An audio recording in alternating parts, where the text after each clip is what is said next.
Okay, we have a presidential debate coming up. We have a border that is being invaded. We have Americans that are wondering, how am I going to put food on the table? To help me go through all of this, I have Larry Elder. Larry, thank you so much for joining me. Thank you for having me back. I appreciate it. So, just some background. You ran for president of the United States. You have had one of the strongest conservative voices on the radio for many, many decades. You've been extremely successful. I want to get your thoughts on this upcoming debate. But first, the border and the economy seem to be the top concern for most Americans right now. I don't know if you saw this, but recently it was divulged that 400 plus people connected to ISIS have been smuggled into the United States of America.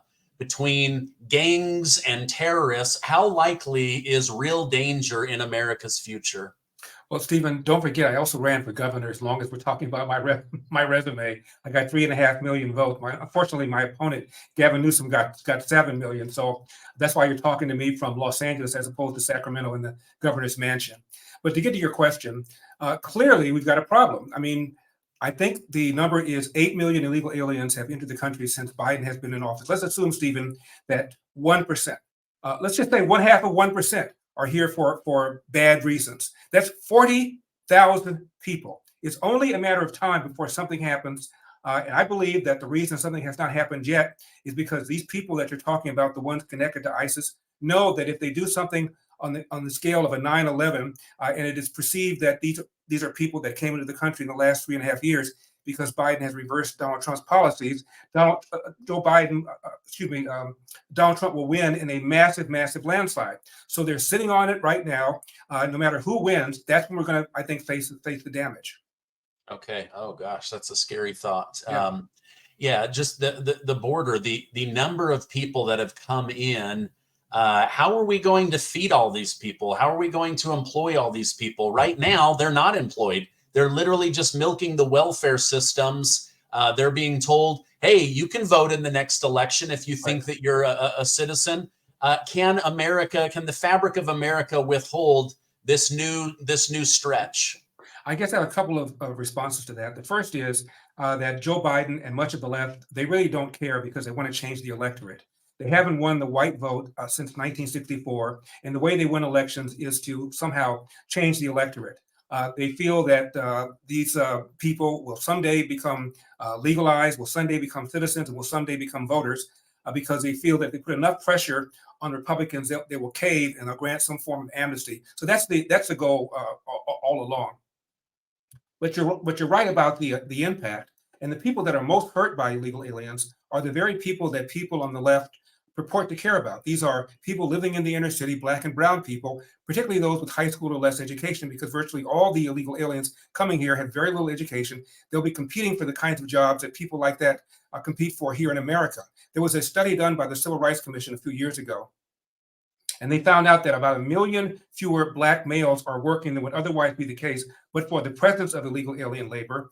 And illegal alien labor puts downward pressure to the tune of almost $800 a year on the salaries of people living in the inner city. And this is well before Biden imported 8 million more. So the people that are hurt the most are the ones that the Democratic Party purports to care about the most, which is one of the reasons I feel, Stephen, that so many Blacks and Hispanics are now turning away from the Democratic Party. I think immigration for Blacks and Hispanics is probably as high on the list as is the economy that you just now mentioned. Yeah. Oh my gosh. I didn't realize the numbers were so big. I've made this friend. Her name's P. Ray. She lives in the inner city of Chicago. And we were talking about this replacement theory. Mm-hmm. And I was coming at it from a Caucasian point of view, but she said, oh, no, it's worse for us. And then she, gave me all these statistics. And I was like, oh my gosh, wow. This is a very, very big concern. No, she's right. Project Veritas got a Homeland official on tape talking about the importation of people from the southern border, and that the goal is to change the electorate. They have him actually admitting this. Jamie Raskin, one of the members of the so-called Insurrection Committee, wrote a paper some years ago where he said that people who are not citizens should be allowed to vote. Non-citizens should be allowed to vote. So he wants to leap over the citizen part requiring. So their whole goal is to allow people who are not citizens to vote, and ultimately to pressure both parties to grant some sort of massive amnesty because they want to import new voters. That's what this is all about. If illegal aliens turn legal residents, turn citizens, turn voters would vote Republican, we wouldn't be having this conversation. Yeah.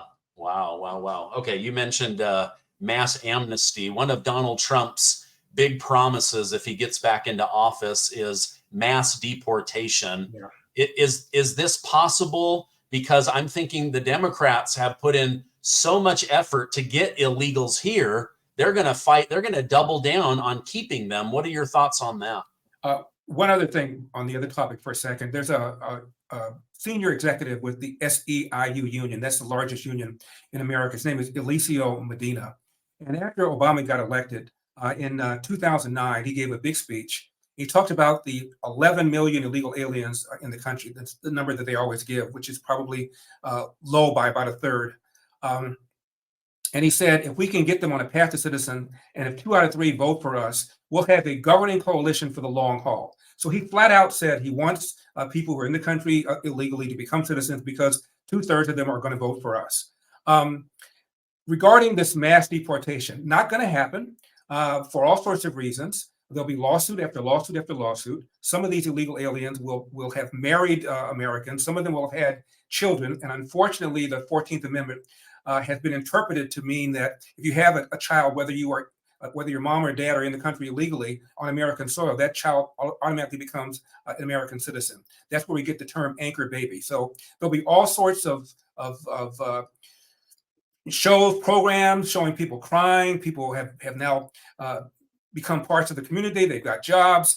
They'll have employers saying, we need to have this illegal alien labor force. There'll be a whole bunch of people that will have a vested interest in them remaining here, so that I don't believe there'll be mass deportation. Having said that, once somebody like Donald Trump comes in and changes the conversation, a number of these people are going to leave voluntarily. So will everybody who's in the country illegally in the last 3.5 years leave because of Donald Trump? No, but some of them will. And at least he'll stop the bleeding. Okay. Is it possible to, instead of the word mass deportation, like a surgical, strategic, okay, we got to go after the MS-13 gangs, the Venezuelan gangs. Could they target the people that we absolutely do not want in the country and at least start there? Yeah, that should be the priority, and I'm sure that it will. But again, it really doesn't matter. Much of the country, the left, wants these people here. They want these people here for the reasons that I mentioned. But obviously, violent illegal aliens should be targeted first and should be removed first because they're the ones that are going to do the most immediate damage. Okay. Okay. Do you think the debate was put in place in late June to make sure that it happened while Donald Trump is still gagged under court order? Or is this to see if Biden can handle the pressure, like real pressure, not this fake control the media stuff, and still give them time to replace him? I think the reason the debate has happened so quickly is because I believe that Democrats feel that if Biden flops, there'll be enough time to figure out some sort of way of replacing him between now and November. That's the only reason I can think of. I think that Trump really did not believe that Biden would pick him up in the challenge because many times at Trump's rallies, he said, I'll debate him anywhere, anytime, you name the place, I'll be there. Shockingly, Joe Biden said, okay. And so I think Donald Trump painted himself into somewhat of a corner because since he said anywhere, anytime, that meant CNN would be okay, Dana Bash would be okay, Jake Tapper would be okay, 2 of whom despise Donald Trump, have accused Donald Trump of promoting the so-called big lie, use the term insurrection to describe what happened during that riot on January 6th. So these people are not friends of Donald Trump. And I think if Donald Trump had any real say in it, he would not have had them as co-moderators. But when you throw down the gauntlet and tell Joe you go and debate him anytime, anywhere, under any circumstances, you're kind of stuck. So I think Donald Trump was stuck. Okay. Yeah. No, I agree. My thinking was, okay, Democrats love mail-in ballots and they start them. Last time people started voting before any of the debates even happened. Right. And this year, like you and I have discussed, I think they did it so early that they're like, okay, we need time to possibly get a replacement or heal his broken image, or I don't know what the answer is. But then I got thinking, wait a minute, does this have anything to do with catching him while he's gagged? That way Biden could ask him over and over and over again about things that he legally could get himself in big trouble if he discusses.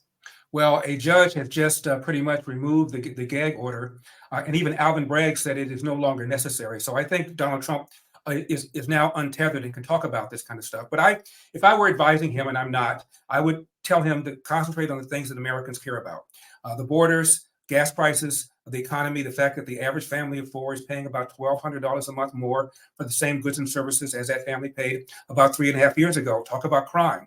Those are the kinds of things that I think Donald Trump should concentrate on. What I'm hoping for, Stephen, is that Joe Biden repeats the lie that he claims caused him to run for president in the first place, and that is that Donald Trump, regarding Charlottesville, said there were good and fine Nazis on both sides, when he said no such thing.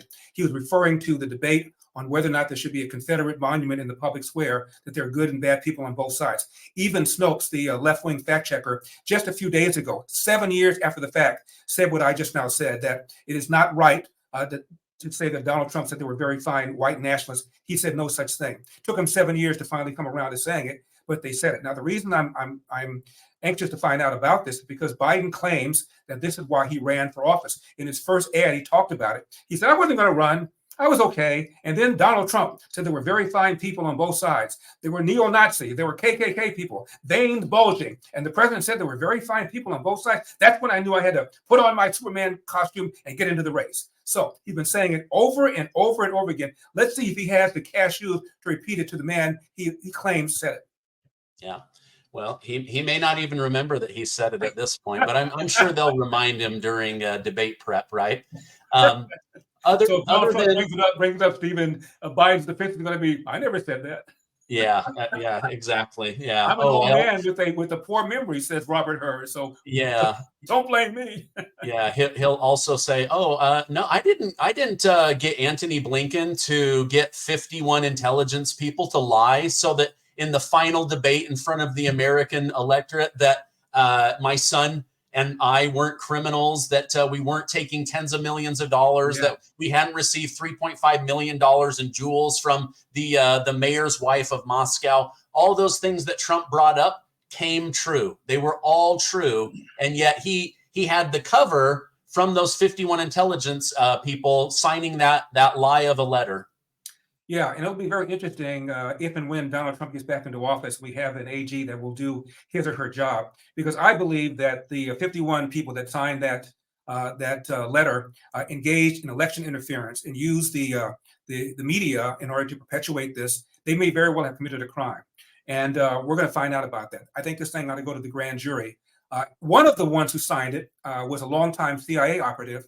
And after it was clear that it was not a Russian disinformation operation, somebody outed him on Twitter, and he responded, well, even if it's not true, if it prevented Donald Trump from getting elected, well done. So not even regretful, no shame whatsoever. Yeah. I read this morning from John Solomon on Just the News that 2 of the 51 are still active CIA. So you have the intelligence agencies playing a part in rigging American elections, and yet we're not allowed to say that. That's conspiracy theory. And yet here it is, boom, right in our eyes. I can't even believe we're talking about this kind of stuff. This charges that Letitia James brought against Donald Trump, the civil charges for allegedly inflating the value of his property. Kevin O'Leary of Shark Tank goes on CNN and says, everybody does this. We're all real estate developers. Every single one of us does this. We inflate the value of our assets in order to get loans, and the banks hire their own appraisers and do their own due diligence. Nobody was complaining. Nobody quarreled with it. One of the banks even said, I'd do more business with Donald Trump if I could. Yet he had to pay this awesome fine. And then you've got this the criminal trial where you've got the former governor of New York, Cuomo, saying, and also former AG Cuomo, saying that he would not have brought the charge. Judge Judy said that the charge should not have been brought. And then you've got the documents case where Joe Biden had more documents in more places from the time he was senator and vice president when he did not have the ability to declassify.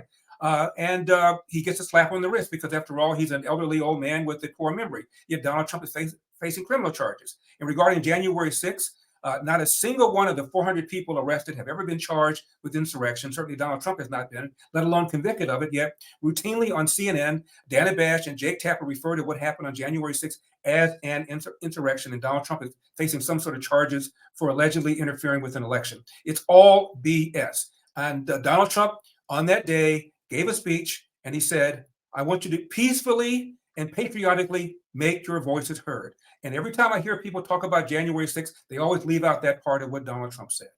Yeah, no, they that's very inconvenient for their well, it's kind of like the Charlottesville thing, right? Like they spun this lie so much, it took 7 years for people. Like there were people that were like, I can't even find the video. Well, finally the video surfaced, and that's how they were able to verify that. But it's like Mark Twain says, you know, like a lie gets halfway around the world before the truth can put its boots on, or something like that, right? That's right. Just these lies over and over again are so damaging.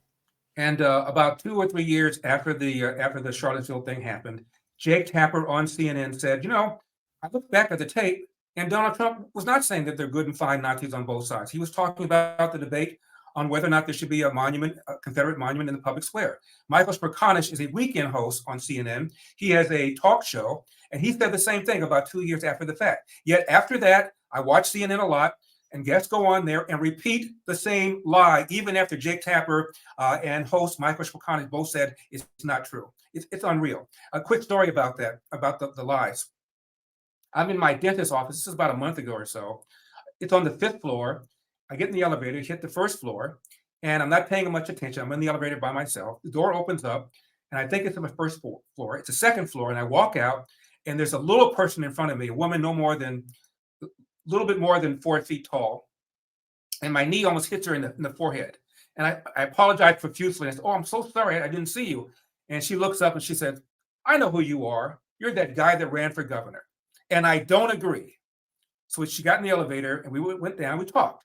And I said, what is it about me that you disagree with the most? She said, your support for Donald Trump. I said, what is it about Donald Trump you dislike the most? And she said, he's an a-hole. Except she didn't say A. I said, what did Donald Trump say or do that makes him an a-hole? She said, well, as you can see, I have a disability. And Donald Trump mocked a disabled reporter. And I said to her, no, he did not. What he did was mock the reporter's retreat from a story that the reporter wrote. What happened is that Donald Trump said on 9/11, I told her, that there were people that were cheering the fall of the Twin Towers. Some of them were apparently Muslims. And because Donald Trump said it, everybody tried to fact check it for 2 or 3 days. Nobody could find any corroboration.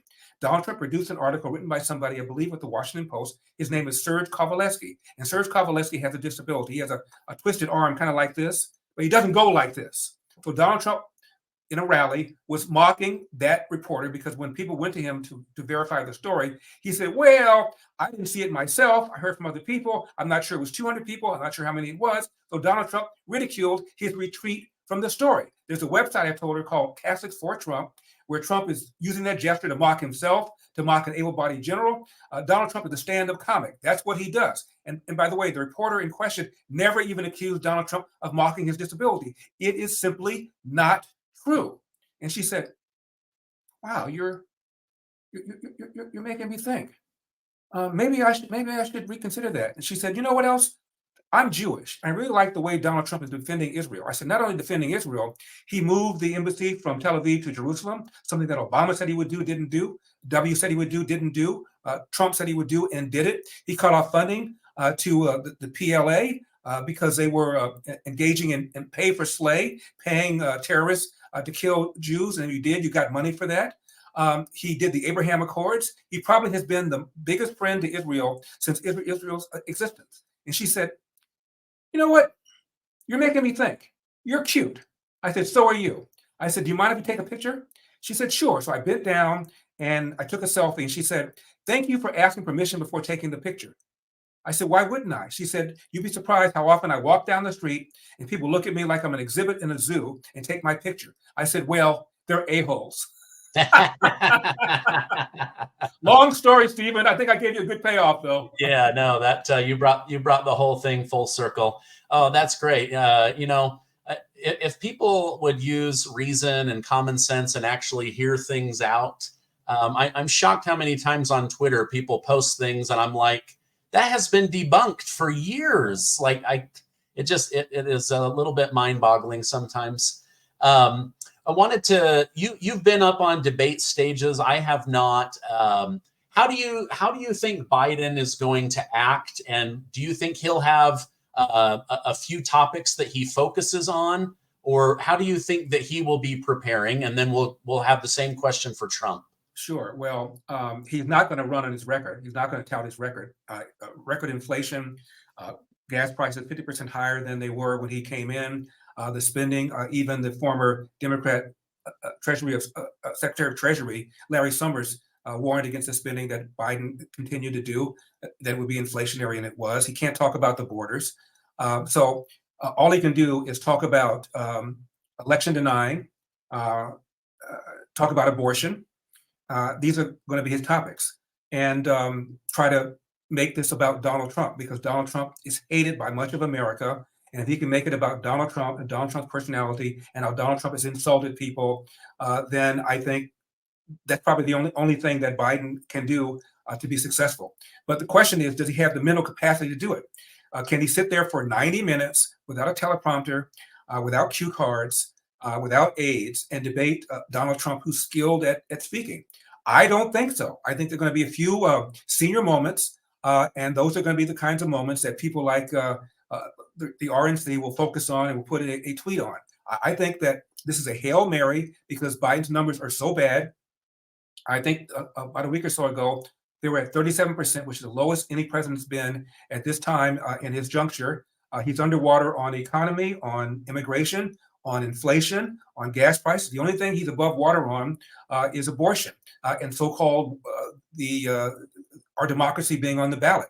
These are the issues that he's above water on. So those are the ones he's going to pound. Do you think when he has those senior moments or the stuttering or the struggle, do you think Jake Tapper or Dana Bash are going to jump in and help him, just like we saw when he was struggling in the last debate? What was his name? Mike Wallace. Yeah. Mike Wallace. He jumped in and started helping, and Trump was like, "Wait a minute, am I debating both of you? Do you think that they're going to step in and help him?" I do. And both of them have a track record, Dana Bash and Jake Tapper, of trashing Donald Trump, as I mentioned earlier. They refer to January 6th as an insurrection. They routinely refer to Donald Trump questioning 2020 as pushing, quote, the big lie. And so I think they will jump in and help him, which is why Donald Trump will be debating three people, not just one person.